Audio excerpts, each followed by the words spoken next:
منقول ہے ایک بادشاہ نے اپنی رعایا پر ظلم و ستم کر کے بہت سا خزانہ جمع کر رکھا تھا، اور اس نے وہ خزانہ شہر سے باہر ایک جنگل بیابان کے خفیہ غار میں چھپا دیا تھا۔ اس خزانے کی دو چابیاں تھیں، ایک بادشاہ کے پاس رہتی تھی اور دوسری چابی اس کے خاص معتمد وزیر کے پاس۔ ان دو کے علاوہ کسی کو اس خفیہ خزانے کا پتہ نہیں تھا۔ ایک دن صبح کو بادشاہ اکیلا سیر کو نکلا اور اپنا خزانہ دیکھنے کے لیے دروازہ کھول کر خفیہ غار میں داخل ہو گیا۔ وہاں سونے چاندی کے ڈھیر لگے ہوئے تھے، ہیرے جواہرات الماریوں میں سجے ہوئے تھے، دنیا کے نوادرات جگہ جگہ بکھرے ہوئے تھے۔ وہ ان کو دیکھ کر بہت خوش ہوا۔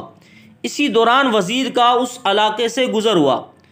اس نے خزانے کا دروازہ کھلا دیکھا تو حیران رہ گیا۔ اسے یہ خیال ہوا کہ کل رات جب وہ خزانہ دیکھنے آیا تھا تو شاید اس وقت وہ دروازہ بند کرنا بھول گیا تھا۔ اس نے جلدی سے دروازہ بند کر کے باہر سے مقفل کر دیا۔ ادھر بادشاہ جب اپنے دل پسند خزانے کے معائنے سے فارغ ہوا تو واپس دروازے پر آیا، لیکن یہ کیا، دروازہ تو باہر سے مقفل ہے۔ اس نے زور زور سے دروازہ پیٹنا اور چیخنا شروع کر دیا، لیکن افسوس اس کی آواز سننے والا وہاں کوئی موجود نہ تھا۔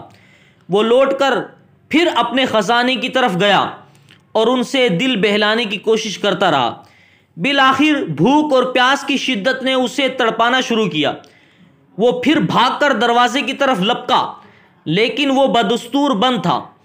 وہ زور زور سے چیخا، چلایا، لیکن وہاں اس کی فریاد سننے والا کوئی موجود نہیں تھا۔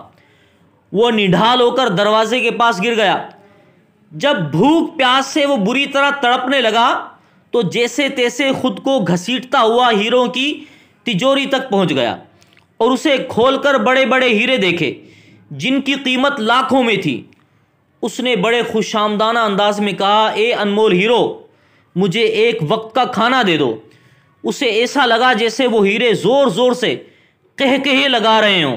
اس نے ان ہیروں کو دیوار پر دے مارا۔ پھر وہ گھسٹتا ہوا موتیوں کے پاس گیا اور ان سے بھیک مانگنے لگا، اے آبدار موتیوں، مجھے ایک گلاس پانی دے دو۔ لیکن اسے یوں محسوس ہوا کہ موتیوں نے ایک بھرپور قہقہا لگا کر اس سے کہا ہو کہ اے دولت کے پجاری، کاش تو نے دولت کی حقیقت سمجھ لی ہوتی۔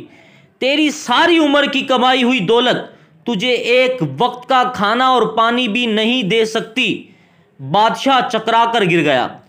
جب اسے ہوش آیا تو اس نے سارے ہیرے اور موتی بکھیر کر دیوار کے پاس اپنا بستر بنایا اور اس پر لیٹ گیا۔ وہ دنیا کو ایک پیغام دینا چاہتا تھا، لیکن اس کے پاس کاغذ اور قلم نہیں تھا۔ اس نے پتھر سے اپنی انگلی کچلی اور بہتے ہوئے خون سے دیوار پر کچھ لکھ دیا۔ ادھر حکومتی عہدیداران بادشاہ کو تلاش کرتے رہے، لیکن بادشاہ نہ ملا۔ جب کئی دن کی تلاش کے بعد وزیر خزانے کا معائنہ کرنے آیا تو دیکھا کہ بادشاہ ہیرے جواہرات کے بستر پر مرا پڑا ہے اور سامنے کی دیوار پر خون سے لکھا ہوا ہے، یہ ساری دولت ایک گلاس پانی کے برابر بھی نہیں ہے۔ اگر ابھی تک آپ نے ہمارا یہ چینل علم کی دنیا علی حسن ملک کے ساتھ کو سبسکرائب نہیں کیا تو سبسکرائب کر کے بیل آئیکن کو پریس کر دیجئے تاکہ آنے والی ہر معلوماتی مختصر ویڈیو سے آپ بر وقت استفادہ کر سکیں۔ اس ویڈیو کو زیادہ سے زیادہ شیئر کیجئے، لائک کیجئے، ویڈیو کے بارے میں اپنے کمنٹس کا اظہار کمنٹ میں کیجئے۔